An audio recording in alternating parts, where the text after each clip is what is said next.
Salut Anthony, ça va? Ça va et toi? Super.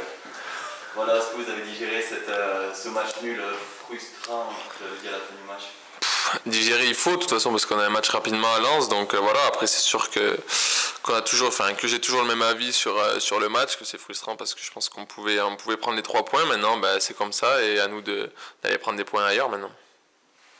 Tu vois, à Lens justement, un jeune joueur, en plus comme toi qui a découvert la Ligue 1, qu'est-ce que ça représente d'aller à voir? Bah, j'ai jamais connu encore, donc ce sera ma première. Il paraît qu'il y a une belle ambiance, donc je vais voir ça. Non, en vrai, bon, Lens c'est un club mythique et c'est un stade mythique aussi. Leur ambiance est exceptionnelle normalement, donc je pense que ça va être qu'un plaisir d'aller jouer là-bas, même s'il va falloir se détacher de tout ça, parce que bon, on va aller pour faire un match et on va pas aller là comme supporter, mais je pense que ce sera un bon moment à vivre. Tu vas jouer sans ton repère de la charnière, parce que c'est suspendu.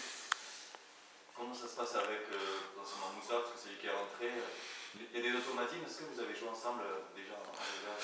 Si je dis pas de bêtises, on a eu joué ensemble, que ce soit en réserve ou en 19 même. Mais voilà, on se connaît depuis le centre. Là, il est rentré, voilà, on a joué quelques minutes ensemble. Non, c'est que ce soit Moussa, que ce soit Logan, on s'entend tous bien. Et aux entraînements, des fois, les équipes aussi sont mélangées. Donc, on a l'habitude de jouer ensemble. On reste des défenseurs et donc voilà, on voit les choses quand même de la même manière. Donc non, c'est sûr que ça changera un petit peu, mais après on est préparé à ça aussi, donc on va s'y faire.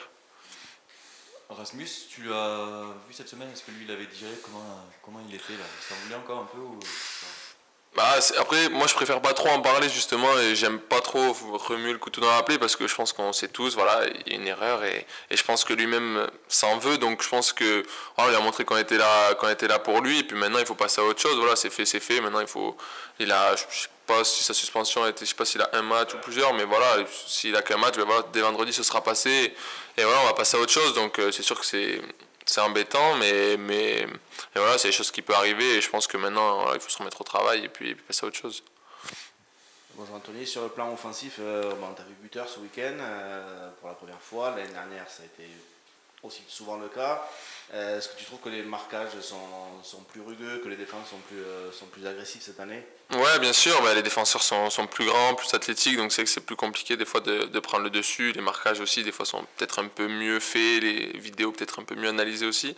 Donc c'est pour ça, c'est à nous de changer. Là, on a marqué sur un but, voilà, ça a été en 2 temps, on va dire. Donc voilà, mais ça reste un but et voilà, nous adapter. On voit que petit à petit, bah, on est en train de marquer un petit peu des buts sur coup de pied arrêté, donc on arrive à trouver des failles. Et à l'inverse, sur ton plan défensif, est-ce que tu constates aussi cette hausse de niveau avec des attaquants beaucoup plus compétents ou bien meilleurs? Bien sûr, voilà, les attaquants sont plus complets, donc plus athlétiques. Il y a souvent des profils un peu différents, mais il y a toujours des attaquants assez athlétiques et qui se déplacent bien, même s'ils ne sont pas forcément athlétiques, ils arrivent toujours à se trouver dans les bonnes situations. Donc après, nous aussi, ça demande plus de concentration, plus de vigilance. Et là, pareil, ben voilà, on apprend par rapport au début de saison. Des fois, on s'est fait avoir et maintenant, on essaie de moins se faire avoir. Bonjour Anthony. Bonjour. Alors dimanche, il y avait pas mal de recruteurs de clubs européens qui étaient là au stadium. Est-ce que déjà, avant le match, on vous met au courant, on vous dit il y a des recruteurs, donc voilà. Non, non, non, pas du tout. Moi, je l'ai appris dans la presse comme tout le monde, donc non, non.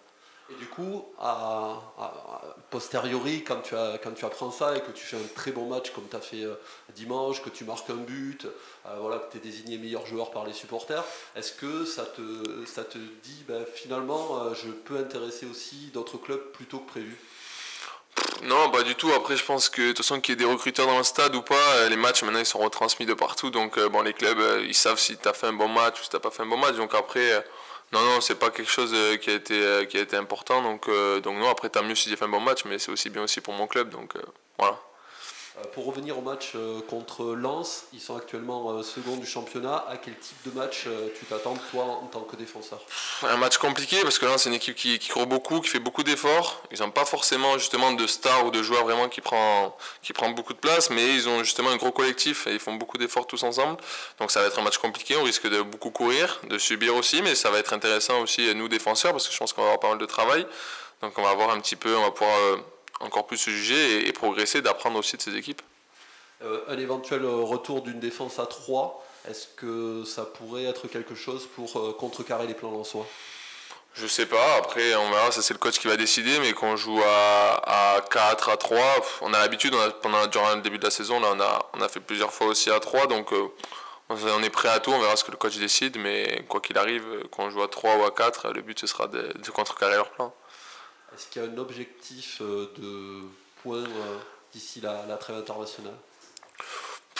Non, pas vraiment. Après, le but, ça va être d'en prendre le maximum, même si on sait que là, ça va être plus compliqué sur le papier, au vu des adversaires.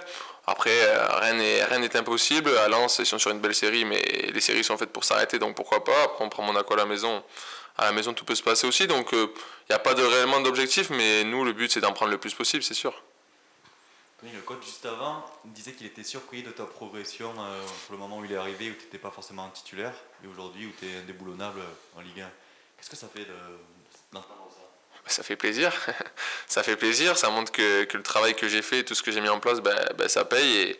Et bien sûr, le plus important, c'est que le coach, justement, soit satisfait de moi. Donc si c'est le cas, ça fait plaisir et c'est le but. Côté Lensois en face, tu auras deux anciens coéquipiers que tu as un petit peu connus la première année. Wesley Saïd et Machado.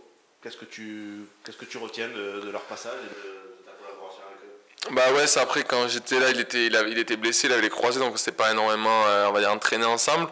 Machado, on a joué un petit peu une année ensemble, donc non, on sait que c'est des bons joueurs, on connaît leur qualité, c'est un avantage aussi, on sera moins surpris par ce qu'ils vont faire et on va essayer de les gêner au maximum, voilà.